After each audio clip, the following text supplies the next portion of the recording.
the top card, but it's when you look at your own LinkedIn profile, it's the one with the banner going across the top with your headshot buried in the left-hand side and your name and the headline underneath. That is paramount. They've got two decisions to make. One, the one you want them to make is, I'm interested. I need to find out more about Buddy. I'm going to scroll down. Or, there's quite a few people in this search. I'm not too sure, and therefore I'm going to go and have a look at someone else. I'm going to scroll left or right rather than down. And you've got a slightly iffy profile that doesn't tell people. They're not hanging around to find out more. Welcome to Growing Your Business with Buddy Broyles, helping businesses share their voice, build authority, and grow through meaningful conversations. Joining me today on the Growing Your Business podcast is my friend Tony Silver, and he runs a really great business that I want to know all about. So Tony, real quick, introduce yourself and tell me about your business. What sets you apart and that you help your customers. Great to have you. Thanks for having me on. Yes, it's Tony K. Silver. I am a LinkedIn profiler, strategist, and speaker. What sets me apart is that I got trained many years ago by a LinkedIn master trainer, and I'm part of a group of LinkedIn trainers who have access to certain information the general public won't see.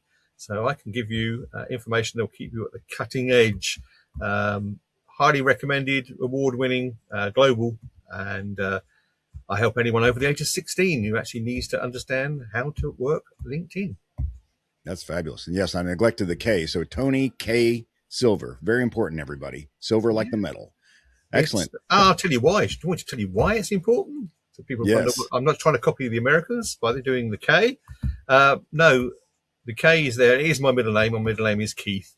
It's because if I say, when you ask me at the end about how to contact me, I just go, just look up Tony K. Silver. There's only one in the world. Makes it easy. Fabulous. Very smart. And I have the same benefit, Tony K. Silver. So Buddy B. Broyles, there's only one. So as far as I know, and Bruce is my middle name. So Buddy Bruce Broyles. So the three Bs. Yep. There may be another out there, but he's an imposter. So watch out. Absolutely. Yes. Excellent. So tell me, talk to me about how you serve your customers. What is a customer journey for you?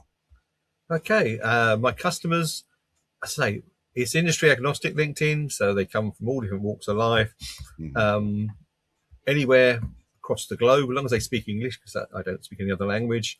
And what I do is, as I listen to them, I ask questions and I listen. And what I'm looking for are the things that they want to achieve, their outcomes from LinkedIn. That's my driver. I don't assume what they want. I don't assume that they're looking to generate leads or whatever it is. I ask them the questions, I listen to the answers, and then it's quite simple. Can it be done on LinkedIn? Not everyone's given me stuff that can be done. Is it something I can help them with? In which case, I talk to them about the different ways I go about it. And it isn't just putting stuff off a shelf. It is very much bespoke around the person and what it is they're trying to achieve. Individuals will often have one-to-ones with me. Obviously, larger groups, and it's into the workshop area. And I obviously speak as well from stage. But yes, for me, it is listening to the client. What is it they want to achieve? Can it be done? Because ultimately, that's very important to me. Their return on investment is ultimately my goal. And LinkedIn sets itself apart from other social media platforms because it is where professionals meet and connect. Correct? From your vantage point? Yes, it's very much B2B. There's a certain element of B2C. I won't argue with that. But yes, I always call it the personal professional platform is what I call it. And I think that no one really would argue with that one. Well, LinkedIn has changed throughout the years. Do you recall when it started? I want to say it was the early 2000s.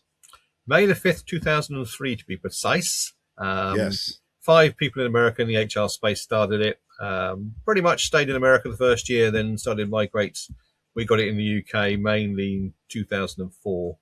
But yes, it was just really an online CV and a bit of a digital Rolodex back in the day. And now it's a powerhouse, obviously. And if you're not on LinkedIn as a professional, especially if it's a professional speaker, one who wants to be in front of other people and connect with other people, you're really missing out. So tell me the features that I'd say we're not going through an entire consultation, but when you look at someone's profile, what are you looking for? What are the features you're looking for within their profile? Yeah, good question, as I say, because it's kind of what I'm looking for. It doesn't really matter originally. There are certain elements on LinkedIn that I call them. I have a thing called the 4 pillars of LinkedIn, and it's just the foundations. And if you don't get those right, you won't be consistently being successful on LinkedIn. So the first thing I will do is what everyone else does when they land on your profile, however they've got to it. They're probably in a rush. We don't have time these days. Attention spans are very short.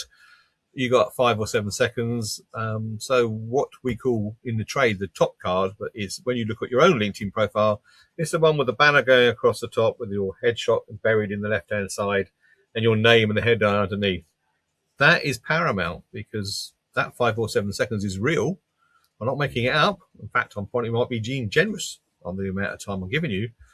At the end of that, they got 2 decisions to make.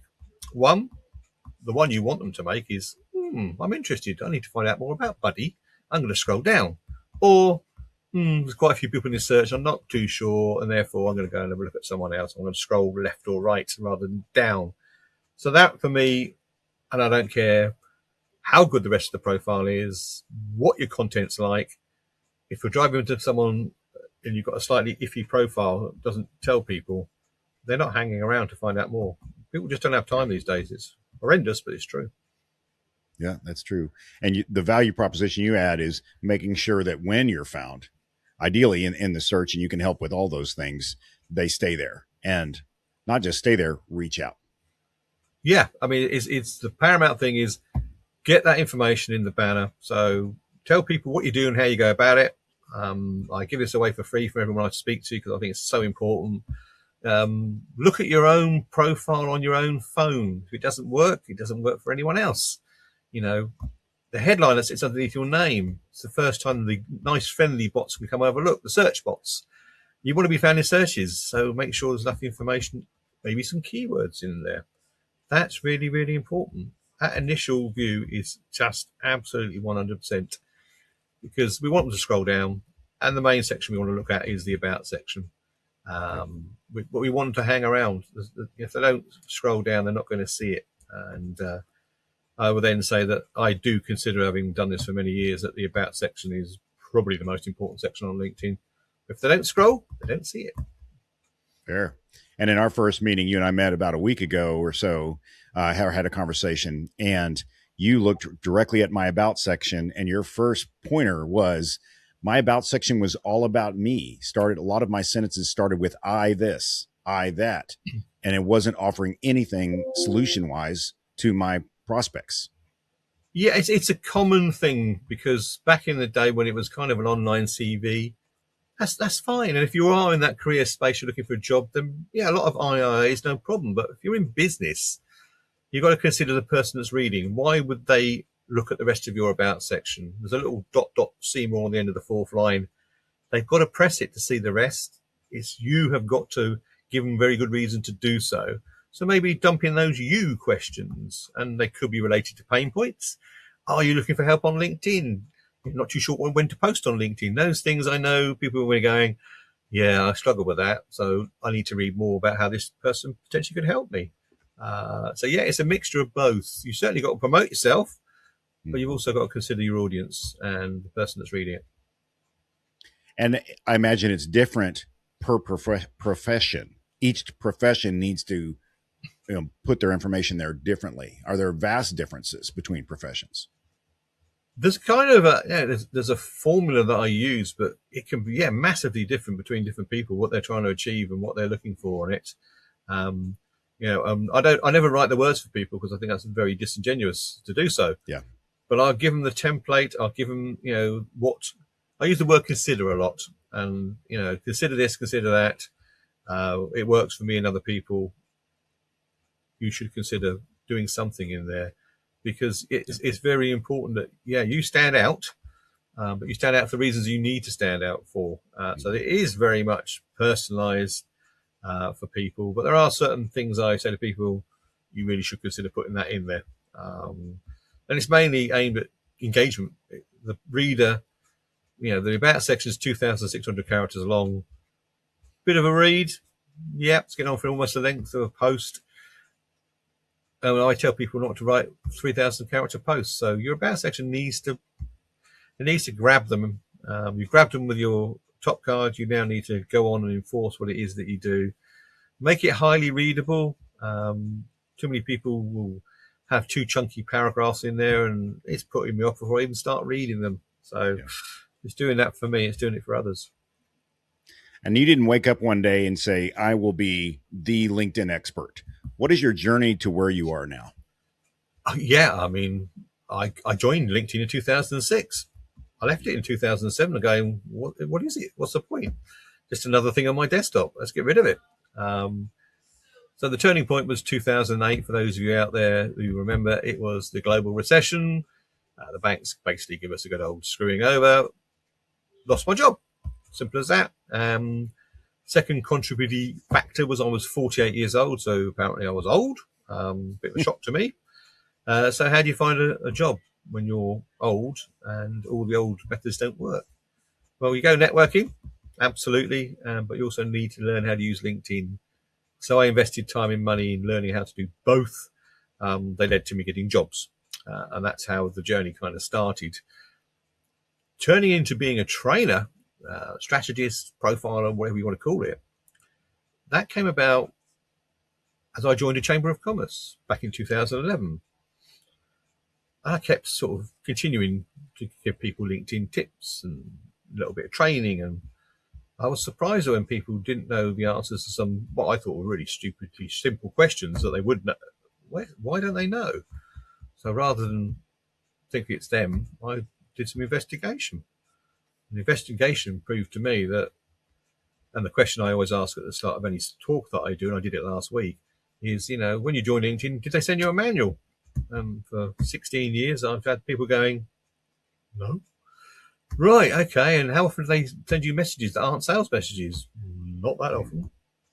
So, yeah, you're on a platform that you've identified you need to use, you don't know how to set it up, and you don't know how it works. That got me thinking, well, if that's the state, and the questions I'm asking back it up, is there a business involved in this? I was already training people anyway, so I thought, yeah. Do I want to finish my working life working for someone else? No, thank you.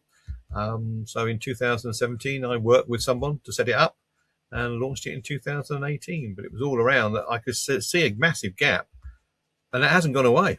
I'm into my 9th year, and it's still. I asked those questions I asked back in the beginning. People are still going, no, I don't really know how to use it. And it's down to LinkedIn's inability, or Microsoft, who own them now, to communicate, and that's.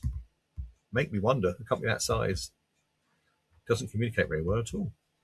Yeah, that's odd. And there's so many things changing. So it takes someone like you to stay on top of, literally your thumb on the pulse of what's happening within LinkedIn as they advance through all of the different technology changes that are happening. Ready to amplify your brand's voice? At Blue Mike Studios, we transform your ideas into captivating podcasts and videos. Whether you're launching your own show or guest starring on ours, we've got you covered. From recording and editing to social media promotion. With state-of-the-art 4K video and crystal clear audio, your content will shine.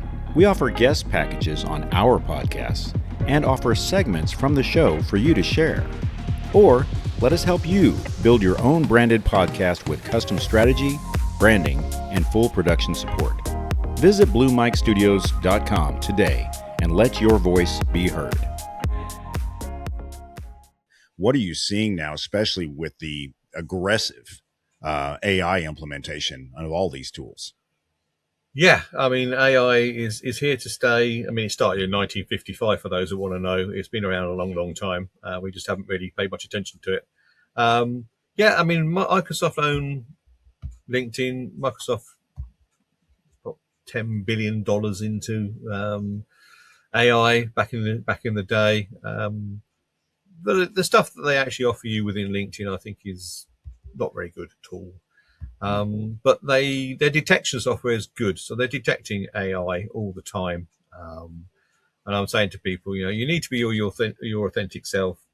LinkedIn is trying to get us back to a point, probably just before Microsoft, so about 10 years ago, where experts were doing well because they were talking about their expertise. They weren't chasing the latest trend, which has become very apparent over the last 4 or 5 years. That was Microsoft's doing. But they now have acknowledged that they made a complete mistake. and they need to get it back on course, and to get some of the people that are going, oh, I can't be bothered. LinkedIn's going to become Facebook at this rate, and definitely see where that was coming from. So they're now going, right, actually experts talking about their expertise is absolutely 100%, but it needs to be experts, not AI expert. Yeah. And they are detecting it. So a classic easy one for everyone to spot now, as you look at your feed on LinkedIn, if you see our CR logo in the top left hand of an image, that's AI. And if you click on it, it'll tell you how it produced it as well, what software was used. Oh, wow. Yeah. Interesting. Yeah. And LinkedIn itself is, I used to say to people, here's AI and here's the detection. There's a bit of a gap, but nowadays that gap has shrunk. Within days or anything, LinkedIn have caught up with it. And what they're saying is don't use AI unless you actually humanize it. I use AI as research and all that sort of thing. I've trained one of my AI agents to be really quite accurate, but I still will spend time going through it, making sure that it reads as if I would have produced it. Okay, sometimes it lays it out better than me, but actually the facts, they've all come from me anyway because I've taught it in the first place. But just making sure that it reads properly. And it's the same, not just when you're posting, ladies and gentlemen, but when you're commenting on other people's posts, which is really, LinkedIn have now upped their game on that, and they're saying, as we've got so big, we can't have people posting as regularly. It's just getting very crowded. So actually, ladies and gentlemen, if you start commenting on other people's posts, that is going to be almost as useful to you as doing a post yourself. But only if, going back to the good old AI, it is not obviously AI. Now, LinkedIn have a little rule that I think it's about 50 characters. If it's below 50 characters, they will assume it's AI anyway, because you haven't made any effort. My suggestion to people is, if you're going to make a comment on other people's posts, which I strongly suggest you do, is that you read the post. I know it sounds stupid, but some people just go, they know you're a friend. Hey, great post, buddy, and it's all, AI slop. It's just not worth having.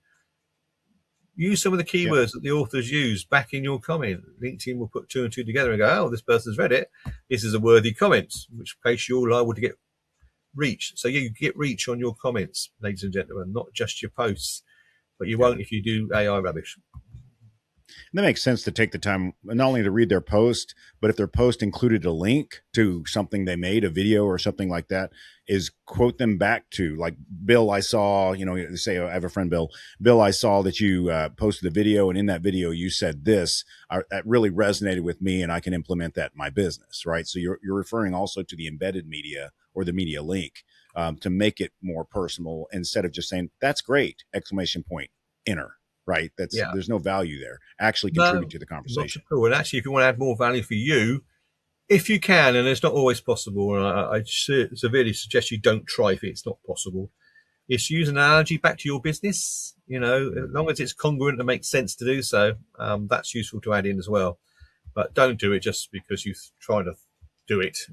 It needs to make sense, because LinkedIn will spot that doesn't make sense, and therefore you're trying desperately to get more points from LinkedIn for being a good person, where you're just trying to cheat it.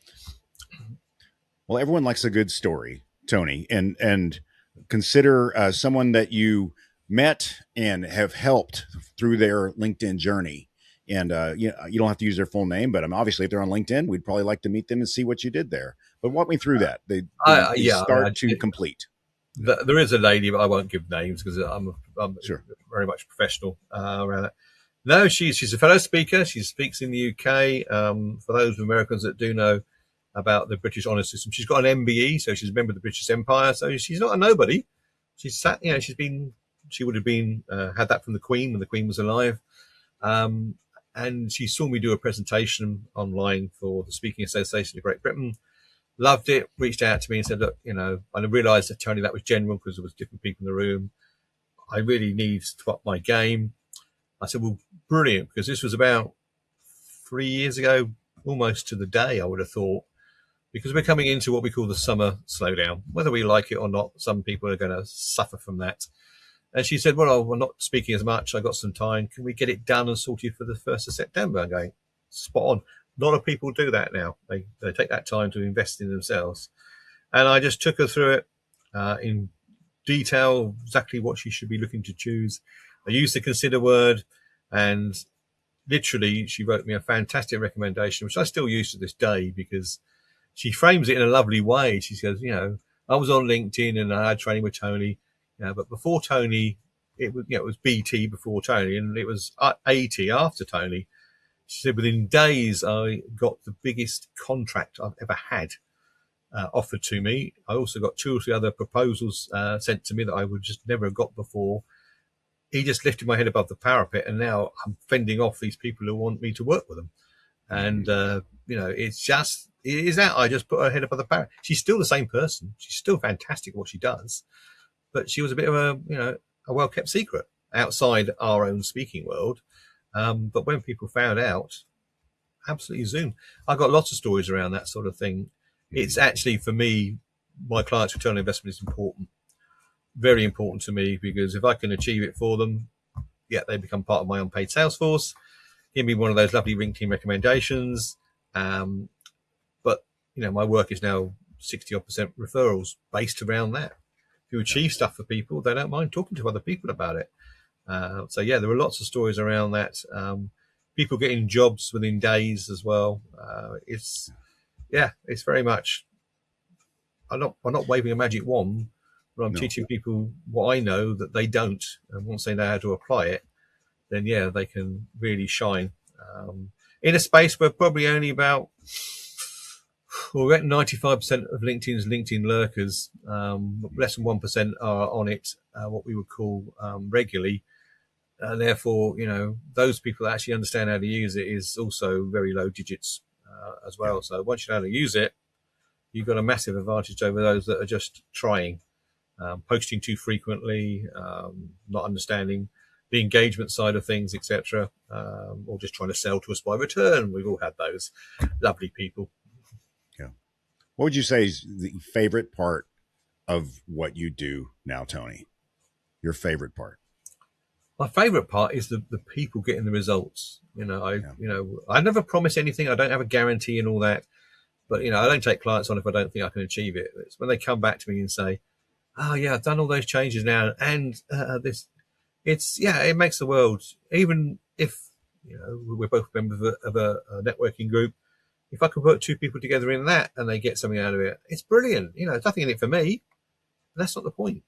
It's helping people succeed. And if I can use my LinkedIn expertise to help it, all well and good. But yes, the people that actually get something out of it and get somewhere are really, that's what I like about it.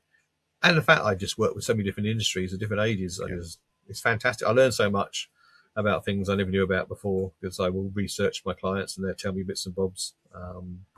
It's interesting facts like, I used the Benny Hill Assume sketch and I thought, why am I using this in America? They won't understand who Benny Hill is.